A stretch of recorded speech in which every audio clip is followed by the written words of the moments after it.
Hey guys, papakita ko sa iyo ang maling ang binigay. Tama ang order pero mali ang binigay. So hindi naman ako nagsusuot ng tibak, Diyos ko. Yung in-order ko yung ano, to. In-order ko yung lahatan, ito nagtibak man to.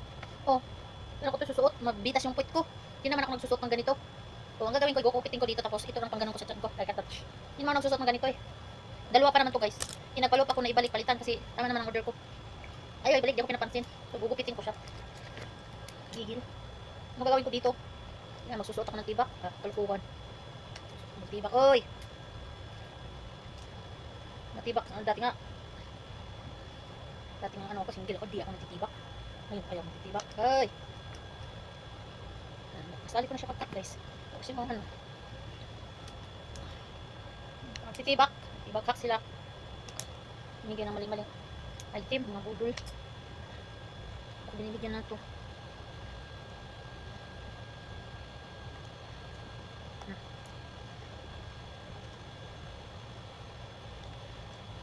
Hello ka.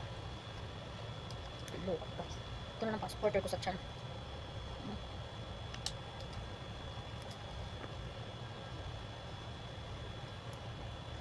Ba't ako binibigyan ng ganito?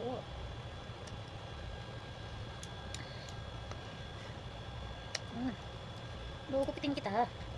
Hindi ako mahilig sa tibak. Ganyan ang gagawin. Pag mali ang ibibigay. Okay guys. Gugupitin. Oh, wala na. Gugupitin. Dahil mali ang binigay niya sa akin. Kung mahal lang, di ba magkano to? Instead, na ang order ko ay yung pampawalan ng piklat ko ay hindi yung isa. Meron din ako guys. Mga mali-mali ang binigay sa akin. So lang, kagwang. Hindi ko lang kung budol. Ano. Ayan. Hindi na maulit mag-order ako dyan sa Facebook. Scam. Kaysa lang talaga ako matama guys.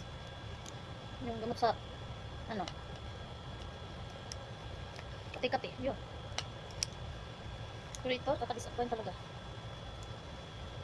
hindi talaga tumakot ang in-order ko.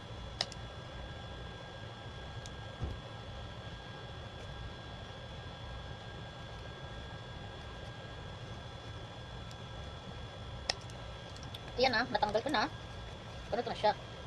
O wala na, ang gagawin ko, ganon ko, isuot ko siya ng ganon. So, yun lang. Diba? Ito, tibak, babay na.